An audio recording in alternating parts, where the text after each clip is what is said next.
a 31-year-old man, a coma that lasted more than 10 years, and parents who spent every saving they had trying to keep their son alive. Hi, I am Sanya Mason and you're watching the Mojo Squad. Now in the landmark ruling, the Supreme Court of India has allowed doctors to withdraw life support, marking one of the most significant decisions on passive euthanasia in the country. This is a story that raises a difficult question. What does dying with dignity really means? Harish Rana was once an engineer student at Punjab University in Chandigarh.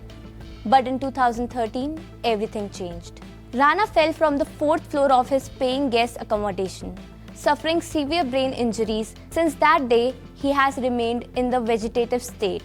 For more than a decade, he could not speak, he could never recognize anyone, he could not hear or see, and he depended entirely on medical tubes for breathing and feeding. Doctor says he only experiences basic sleep-wake cycles with no meaningful intersection. In other words, he has been alive but not conscious for over 10 years. For Rana's parents, the last decade has been a painful struggle. They repeatedly approached courts asking permission to withdraw life support, arguing that son had no chance of recovery. They also said they had exhausted all their savings caring for him and feared what would happen to him after they were gone. In 2024, the Delhi High Court rejected their plea.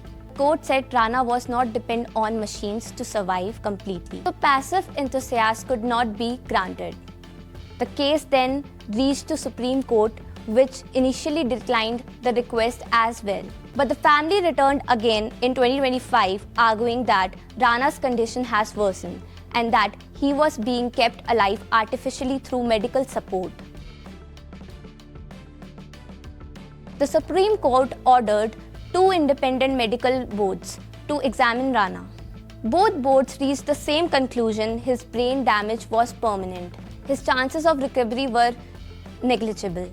He depended on external medical support for feeding and bodily functions, and he had developed severe bed sores. Based on these findings, the court ruled that doctors could now withdraw life-sustaining treatment using their clinical judgment. For Harish Rana's parents, this ruling could finally bring closure after more than a decade of uncertainty. But for India, the debate over life, dignity, and the right to die is far from over. And as more cases like this emerge, the country may have to rethink how it defines compassion in medicine.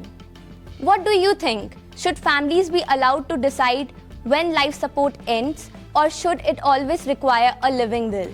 Tell us in the comments, and for more stories that break down the news beyond the headlines, subscribe the Mojo Squad.